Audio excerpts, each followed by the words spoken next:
औज़ुबिल्लाहिमिनश्शैतानिर्रजीम बिस्मिल्लाहिर्रहमानिर्रहीम अस्सलामु अलैकुम वरहमतुल्लाहि वबरकातुह। I am Dr. Mateen, Department of Physics, Islamia College, Peshawar. Dear students, today we are going to study determination of E by M ratio for electron. ठीक है, E by M ratio का मतलब है charge to mass ratio for the electron. याद रखें, हमने last time पढ़ा था magnetic force on a charge particle in a uniform magnetic field. इसको हमने डिटेल में पढ़ा था कि चार्ज पार्टिकल अगर आप मैग्नेटिक फील्ड में पैरेलल पहन के, एंटी पैरेलल पहन के, परपेंडिकुलरली पहन के या एट एनी अदर थीटा पहन के व्हाट हैपन्स। ठीक है, ये हमने डिटेल में डिस्कस किया था। Then we discussed an expression for the circular trajectory of a charge particle in a uniform magnetic field। ठीक है, और उसमें बेसिक कॉन्सेप्ट ये था कि अगर आप मैग्नेटिक फोर्स और सेंट्रीपिटल फोर्स दोनों को इक्वेट करें तो बस you will get an equation for the trajectory. देखिए, बेसिक कॉन्सेप्ट ये था कि अगर आप किसी चार्ज पार्टिकल को मैग्नेटिक फील्ड में परपेंडिकुलरली ड्रॉप करें, the particle will circulate, the particle goes in circular path and why? Due to centripetal force which is supplied by the magnetic force. याद रखिए, determination of E by M ratio में exactly we will have to apply the same concept कि whenever an electron is projected perpendicular into a magnetic field तो what happens। याद रखिए, electron को अगर आप मैग्नेटिक फील्ड में परपेंडिकुलरली ड्रॉप करें तो it will also circulate in circular path. देखिए, बेसिक कॉन्सेप्ट ये है कि अगेन हम मैग्नेटिक फोर्स और सेंट्रीपिटल फोर्स को इक्वेट करेंगे तो we will get an expression और equation for the E by M ratio of the electron. लेकिन याद रखें, यहाँ पर आप लोगों के बुक में इन्होंने डायरेक्ट सेंट्रीपिटल फोर्स और मैग्नेटिक फोर्स को इक्वेट किए हैं and they have got the equation for E by M ratio. लेकिन इसमें थोड़ा सा कॉन्सेप्ट है, वो कॉन्सेप्ट्स हम पढ़ रहे हैं। ये हम देखना चाहते हैं कि अगर आप positive charge particle magnetic field में फेंके तो व्हाट हैपन्स, और अगर आप नेगेटिव चार्ज पार्टिकल को मैग्नेटिक फील्ड में फेंके यानी इलेक्ट्रॉन को फेंके तो व्हाट हैपन्स। तो लुक इट, हमारे पास सपोज इन क्रॉसिस का मतलब है magnetic field into the paper, यहाँ पर इसका मतलब है into the board। in crosses का मतलब है magnetic field into the paper या board। ठीक है, it means magnetic field into the paper।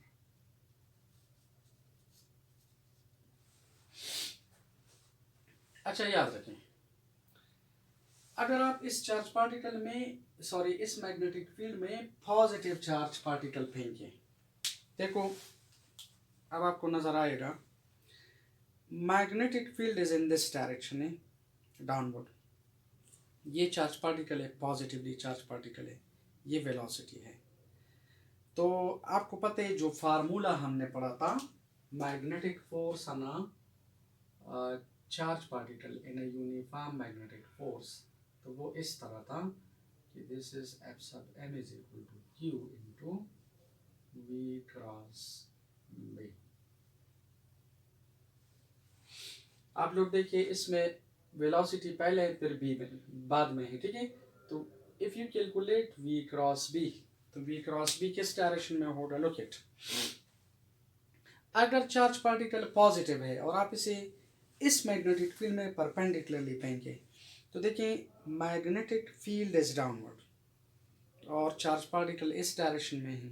ठीक है, तो if you see what is this, ये है वेलोसिटी और ये है मैग्नेटिक फील्ड।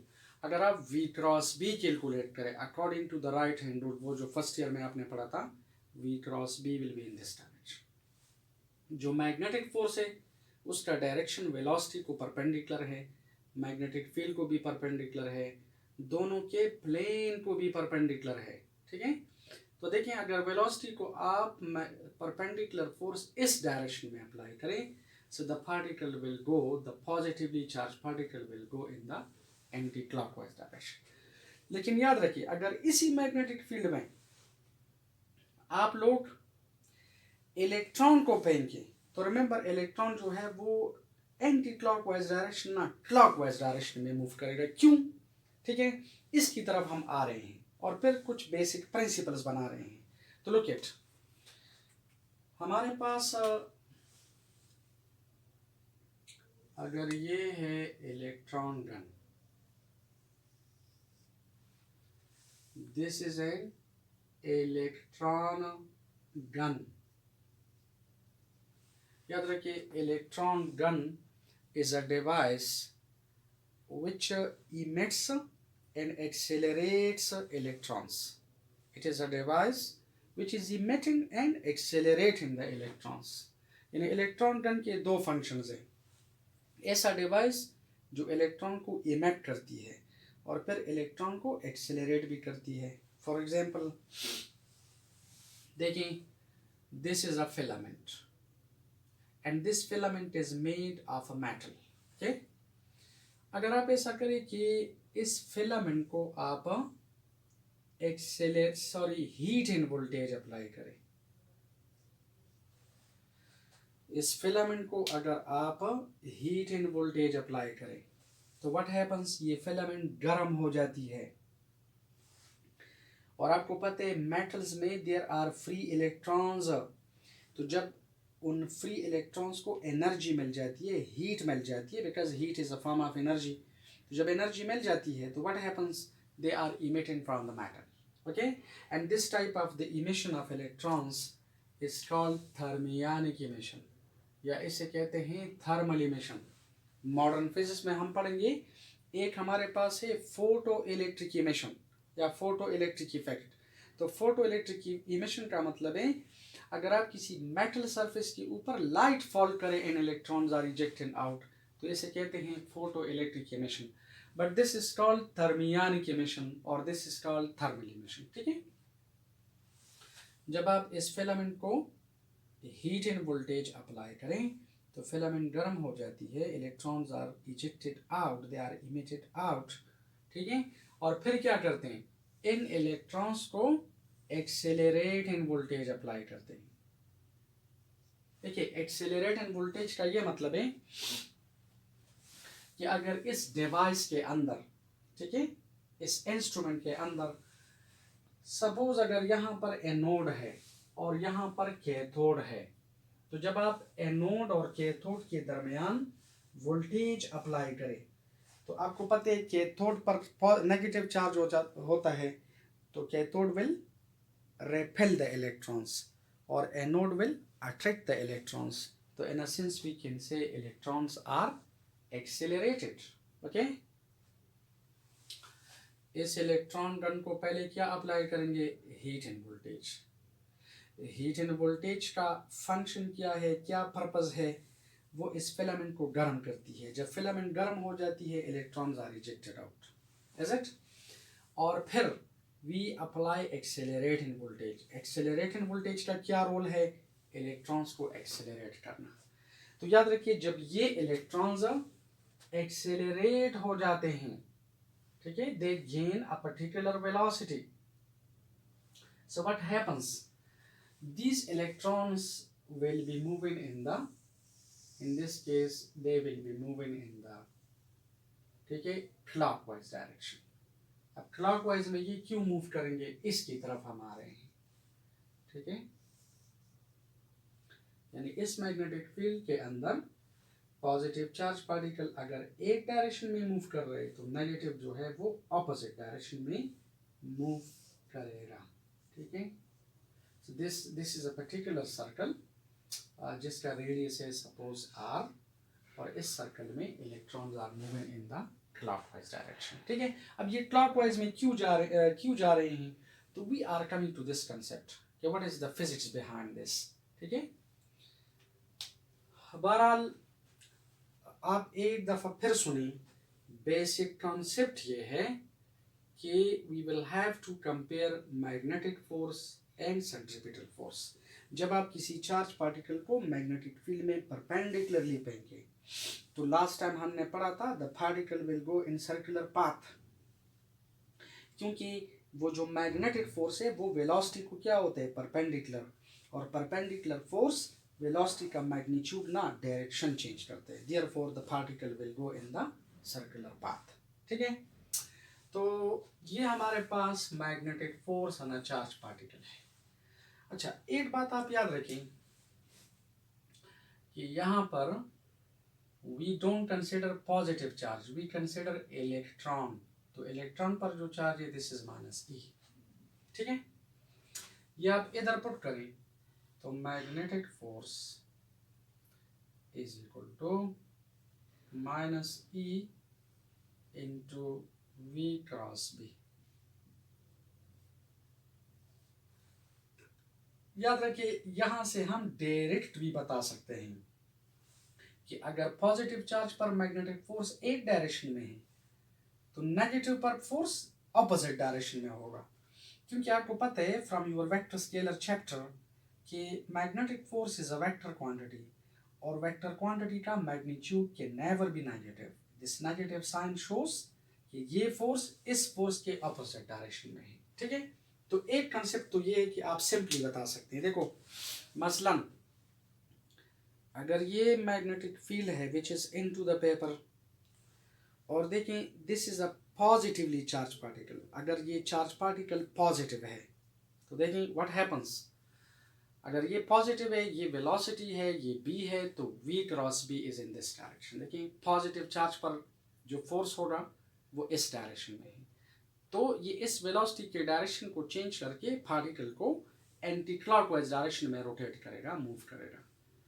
लेकिन इलेक्ट्रॉन पर जो फोर्स है वो इस डायरेक्शन में ना, अब देखिए इस डायरेक्शन में वो फोर्स होगा। ठीक है, तो अब देखिए अगर फोर्स इस डायरेक्शन में है तो ये फोर्स इलेक्ट्रॉन्स को क्लॉकवाइज डायरेक्शन में मूव करेगा। ठीक है, इसी वजह से इलेक्ट्रॉन जो है वो पॉजिटिव चार्ज पार्टिकल के ऑपोजिट डायरेक्शन में मूव करेंगे। ठीक है, लेकिन याद रखें this can be written like this, ए अगर ये हम इस तरह लिखें, magnetic force is equal to E, ये जो नेगेटिव है इसे अंदर ले आओ। ठीक है, we are going to bring this here, so this is minus V cross B. This is let equation number 1। देखिए हमने फर्स्ट ईयर में पढ़ा था कि A cross B is not equal to B cross A। Cross product is non commutative. ठीक है, dot product commutative है, A dot B is equal to B dot A, लेकिन cross product is non commutative, A cross B is not equal to B cross A, बल्कि we can write कि A cross B is equal to minus B cross A। ये आपने first year में पढ़ा। ठीक है, ये फर्स्ट ईयर में आप लोगों ने पढ़ा है, A cross B is equal to minus B cross A। तो प्लीज रिमेंबर, अगर आप ऐसा करें कि इधर मैं लिखता हूं V cross B, similarly by applying this concept V cross B is not equal to B cross B according to the right hand rule। okay, V cross B is not equal to B cross B, बल्कि V cross B is equal to minus B cross B। V cross B B cross B के बराबर नहीं, लेकिन minus V cross B के बराबर है। तो देखो अगर आप दोनों साइड्स को नेगेटिव से मल्टीप्लाई करें, क्यों मल्टीप्लाई करता हूं, because I want to calculate this, दोनों साइड्स को नेगेटिव से मल्टीप्लाई करें तो माइनस V क्रॉस B, और अगर आप इसको भी नेगेटिव से मल्टीप्लाई करें तो ये नेगेटिव पॉजिटिव हो जाएगा, तो plus B cross B। This is let equation number 2। सही है, दोबारा जरा देखें, A cross B is not equal to B cross A, बल्कि A cross B is equal to minus B cross A। ठीक है, according to the right hand rule. Similarly, by implying this concept, V cross B is not equal to B cross A V, बल्कि V cross B minus B cross V के बराबर है. तो दोनों side को negative से multiply करें. क्यों मल्टीप्लाई करते हैं? Because we want to keep this, we want to calculate this. तो minus B cross B is equal to B cross B. ए put this equation number 1 in 2. Equation number 1 को 2 में put करो. ठीक है, तो we will write like this. Magnetic force on a negatively charged particle यानी electron is E. और देखो ये जो माइनस V क्रॉस B है, इसकी जगह प्लस B क्रॉस B लिखो. ठीक है, प्लस B क्रॉस B. ठीक है, तो अभी मैं आपको एक आसान छल बता रहा हूँ, और वो ये है, दिस इज नंबर 3 ए, कि if the charge particle is positive, तो पॉजिटिव चार्ज पार्टिकल के लिए क्या अप्लाई करेंगे? V cross B rule. Negative के लिए क्या अप्लाई करेंगे? B cross B. ये हमेशा याद रखें कि अगर चार्ज पार्टिकल पॉजिटिव है, तो जब आप राइट हैंड रूल अप्लाई करते हैं तो V क्रॉस B अप्लाई करो, और अगर नेगेटिव है या इलेक्ट्रॉन है तो B cross B. Now this is very simple. For example, according to that diagram, magnetic field is into the paper. और पार्टिकल आप, अगर ये चार्ज पार्टिकल पॉजिटिव है, तो इसे अगर आप इस तरह परपेंडिकुलर फेंके, तो पॉजिटिव चार्ज पार्टिकल के लिए क्या करेंगे? V cross B. तब देखिए particle will go in the anti clockwise direction. लेकिन अगर इलेक्ट्रॉन है तो ये B है, ये V है, B क्रॉस B अप्लाई करो. देखिए B क्रॉस B, तो B cross B is in this direction. It means the particle will go in the clockwise direction. तो याद रखें, पॉजिटिव चार्ज पार्टिकल के लिए apply V cross B, electron के लिए अप्लाई B क्रॉस B. तो there will be no confusion. ठीक है. अब फॉर एग्जांपल अगर कोई MCQ आ जाए, सपोज कि अगर magnetic field into the paper given है, और इस तरह लिखें कि in this magnetic field when a proton and electron are projected perpendicularly. ठीक है, so the electron and proton will be moving. अब मसलन लिखा है, सपोज नीचे लिखा है कि they will be moving in the same direction, in opposite direction. ठीक है, both in the same direction. ठीक है, वगैरह वगैरह, both clockwise, both anti clockwise, या for example one clockwise the other. बहरहाल they will move in the opposite direction. अगर एक पार्टिकल क्लॉकवाइज डायरेक्शन में मूव कर रहे हैं, ठीक है, एक अगर क्लॉकवाइज डायरेक्शन में मूव कर रहे हैं, तो याद रखिए दूसरा एंटी क्लॉकवाइज डायरेक्शन में मूव कर रहे हैं. ठीक है, तो you will have to apply this rule. मतलब अगर आप इस सेम मैग्नेटिक फील्ड में इलेक्ट्रॉन और प्रोटॉन परपेंडिकुलरली फेंकें, तो अगर प्रोटॉन एंटी क्लॉकवाइज डायरेक्शन में मूव कर रहा है तो इलेक्ट्रॉन क्लॉकवाइज में, या फॉर एग्जाम्पल अगर इलेक्ट्रॉन एंटी क्लॉकवाइज डायरेक्शन में मूव कर रहे हैं तो प्रोटॉन क्लॉकवाइज में मूव करेगा. ठीक है, it depends upon direction of B V वगैरह वगैरह. ठीक है, तो देखें हमने ये जनरल इक्वेशन लिया, Q की जगह हमने माइनस E पुट किया. ठीक है, और इस नेगेटिव को फिर हमने अंदर ले आए. ठीक है, और then we calculated minus B cross B and we got B cross B. अब हम इस इक्वेशन को क्या कर रहे हैं? इस इक्वेशन को एक्सपेंड कर रहे हैं. तो अगर आप इसे एक्सपेंड करें तो I can write magnetic force is equal to EB sine theta into n. Magnitude form में लिखो, तो यहाँ से ये हटा दो, यहाँ से ये n हटा दें, तो मैग्नीट्यूड ऑफ मैग्नेटिक फोर्स होगा E. अब आप इसे EVB लिखते हैं, EBB लिखते हैं, doesn't matter, EVB into sine theta. ठीक है, and what is theta? Theta is 90. Why? Because electron is moving in circular path. तो सर्कुलर पाथ का मतलब है थीटा इज 90. शाबाश, यानी इलेक्ट्रॉन को हमने मैग्नेटिक फील्ड में परपेंडिकुलरली फेंका है.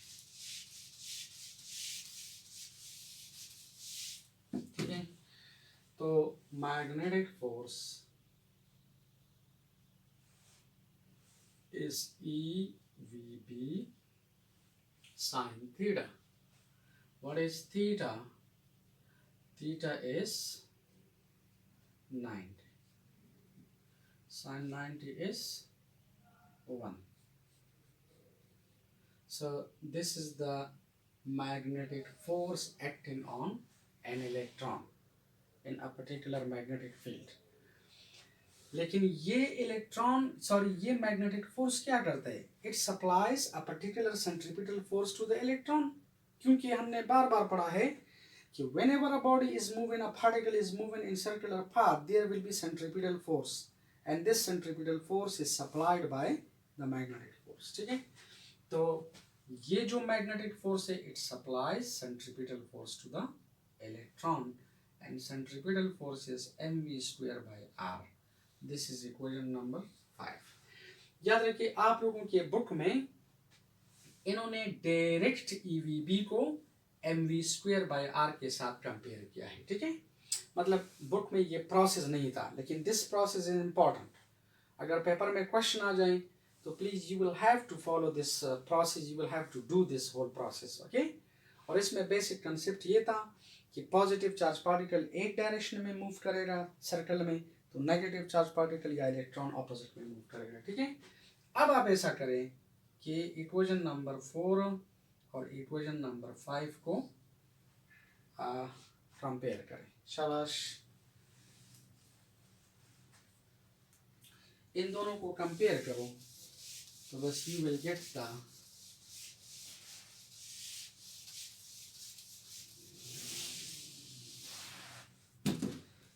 अगर आप इन्हें कंपेयर करें तो देखिए E V B is equal to M V squared by R, 8v इसके साथ कैंसिल, तो इधर आ जाएगा E B is equal to M V by are.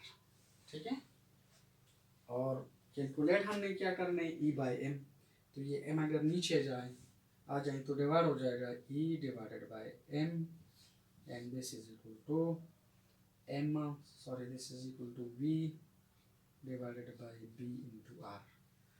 This is the equation for the E by M ratio of the electron. ठीक है, V का मतलब है velocity of the electron, B का मतलब है magnetic field in which the electron was projected, R means radius of the circle in which the electron is moving। ठीक है, शाबाश।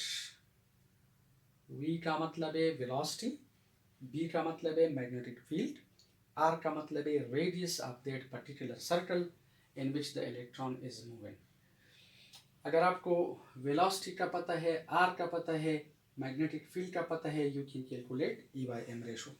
Please remember, दोबारा सुने, बेसिक कॉन्सेप्ट ये है कि जब आप इलेक्ट्रॉन को मैग्नेटिक फील्ड में परपेंडिकुलरली फेंकें तो what happens, electron will go in circular path.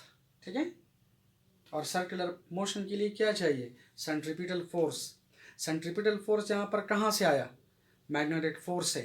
तो बेसिक कॉन्सेप्ट ये है कि मैग्नेटिक फोर्स और सेंट्रीपिटल फोर्स इक्वेट करो तो बस ई बाई एम रेशो आता है, सिंपल एज दिस। ओके, वो जो सर्कुलर ट्रेजेक्ट्री वाला टॉपिक था, ठीक है, जिसमें हमने आर कैलकुलेट किया था, फिर एंगुलर वेलोसिटी कैलकुलेट की थी, टाइम पीरियड कैलकुलेट किया था, फिर लीनियर फ्रीक्वेंसी कैलकुलेट की थी जिसे हम साइक्लोट्रॉन फ्रीक्वेंसी कहते थे, उसमें भी कॉन्सेप्ट ये था कि सेंट्रीपिटल फोर्स और मैग्नेटिक फोर्स दोनों को इक्वेट करो, यू विल गेट द, ठीक है, द रिक्वायर्ड रिजल्ट्स। और इसमें भी ये कंसेप्ट है कि आप सेंट्रीपिटल फोर्स और मैग्नेटिक फोर्स को इक्वेट करो तो you will get the equation for the E by M ratio. अच्छा, अब इसमें ये है ना कि पहले we are going to determine this R, ये आर किसी तरीके से डिटरमिन करना चाहते हैं, ठीक है, and then we will calculate the velocity. तो पहले याद रखिए we are going to calculate R. ये आर कैसे कैलकुलेट करेंगे, तो look eight,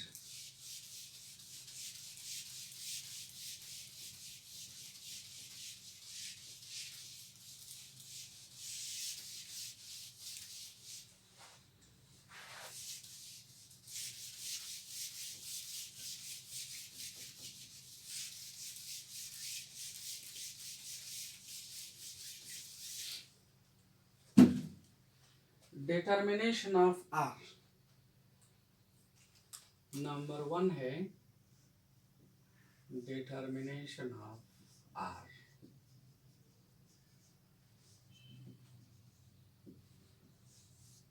are means radius. याद रखें जो E/m रेशो डिटर्मिनेशन के लिए जो इंस्ट्रूमेंट है, तो it consist of a glass tube. इसमें इस तरह एक ग्लास ट्यूब होता है, like this is a glass tube, ठीक है, ये एक ग्लास ट्यूब है। और याद रखिए इस ग्लास ट्यूब में इस्लामिया कॉलेज में है, अक्सर FSC लेवल पर भी हम ये परफॉर्म करते हैं, 20 लेवल पर भी है, ठीक है।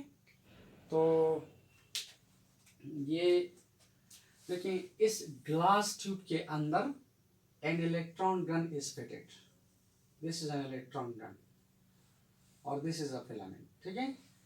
और अभी हमने पढ़ा कि जब आप इसे हीट एंड वोल्टेज अप्लाई करें तो फिलामेंट गर्म हो जाती है, electrons are ejected out. Accelerate and voltage apply करें तो electrons are accelerated and they are entering the magnetic field perpendicularly and therefore they will be moving in circular path, ठीक है। और इसके अंदर the magnetic field is applied, असल में electromagnetic field is applied inside this tube, ठीक है।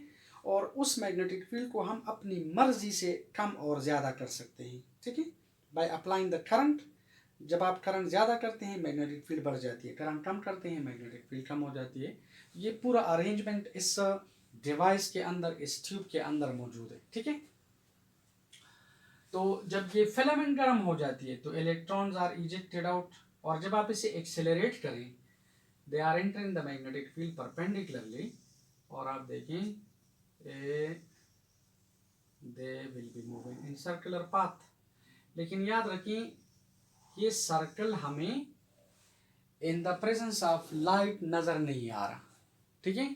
जिस लेबॉर्ट्री में, लैब में आप इसे परफॉर्म करते हैं तो याद रखें, आपने अगर इस्लामिया कॉलेज में देखा, इस्लामिया कॉलेज में बिल्कुल 3rd फ्लोर पे there is a dark room. Dark room का मतलब है कि उसके दरवाज़ों पर, विंडोज़ पर कार्बन पेपर्स आर स्टेक्ड।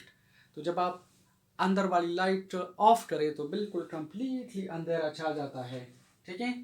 और फिर हमें ये सर्कल नज़र आते हैं, लेकिन किस तरह नज़र आते हैं, क्यों नज़र आते हैं?